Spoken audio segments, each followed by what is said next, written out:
అడవులకి వెళ్ళాలంటే ఇదివరకటి రోజుల్లో బై రోడ్డు, అది కూడా రోడ్డు లేని చోట టూ వీలర్స్ లేదంటే నడుచుకుంటూ వెళ్ళేటటువంటి పరిస్థితి. ఇప్పుడు అలాంటి అటవీ ప్రాంతాలకు కూడా రైల్వే లైన్లు వేస్తున్నారు. తాజాగా హౌడా చెన్నై ప్రధాన రైల్వే లైన్లో సామర్లకోట దగ్గర మొదలయ్యే కొత్త లైను చింతూరు దగ్గర ముగుస్తుంది. ఇప్పటికే ఒరిస్సాలోని జైపూర్ నుంచి మల్కన్గిరి మీదుగా తెలంగాణలో భద్రాచలం, పాండురంగాపురం వరకు కొత్త రైల్వే ప్రాజెక్టు కేంద్రం మంజూరు చేసి 304 కిలోమీటర్ల మేర ఈ ప్రాజెక్టుకి 6,000 కోట్లు కేటాయించారు. ఈ లైన్ ఆంధ్రప్రదేశ్లో చింతూరు మీదుగా తెలంగాణలోకి వెళ్తుంది. ఇప్పుడు రాష్ట్ర ప్రభుత్వం ప్రతిపాదించిన తాజాగా సామర్లకోట చింతూరు అని కొత్త రైల్వే లైన్ని ఆంధ్రప్రదేశ్ ప్రభుత్వం ప్రతిపాదించి చింతూరు దగ్గర జైపూర్, మల్కాన్గిరి, భద్రాచలం లైన్ని అనుసంధానం చేయబోతున్నారు. దీనివల్ల ఏజెన్సీ ప్రాంతాలకు రైల్వే లైన్ అందుబాటులోకి రావడంతో పాటు పర్యాటక ప్రాంతాలకు సులువుగా చేరుకోవచ్చు. ఒరిస్సా, ఛత్తీస్గఢ్ నుండి కాకినాడ పోర్టుకు సరుకు రవాణా కూడా వీలు కలుగుతుంది. ఈ విషయాలను రాష్ట్ర ప్రభుత్వం రైల్వే శాఖ దృష్టికి తీసుకెళ్లింది.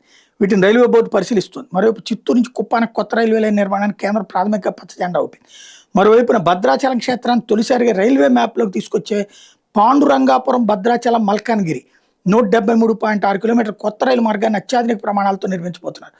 గంటకు 160 కిలోమీటర్ల వేగంతో రైలు పరుగులు పెట్టేలా ట్రాక్ నిర్మించేందుకు వీలుగా ప్రాజెక్టును డిజైన్ చేశారు. తెలంగాణ నుంచి ఆంధ్రప్రదేశ్ మీదుగా ఒరిస్సా దాకా సాగే లైన్లో ఎక్కడ ఒక్క లెవెల్ క్రాసింగ్ కూడా ఉండదు. 300కి పైగా వంతెనలు, 41 ఆర్ఓబీలు, 66 ఆర్యూబీలు నిర్మించబోతున్నారు. దీంతో రైళ్ల వేగం పెరగడంతో పాటు భద్రత కూడా మెరుగుపడబోతుంది. భద్రాచలం సమీపంలో గోదావరి మీద భారీ రైల్వే వంతెన ఈ ప్రాజెక్టుకు ప్రత్యేక ఆకర్షణ నిలవబోతుంది. ప్రాజెక్టు పూర్తి వివరాలు త్వరలోనే వెల్లడవుతాయి అన్నమాట.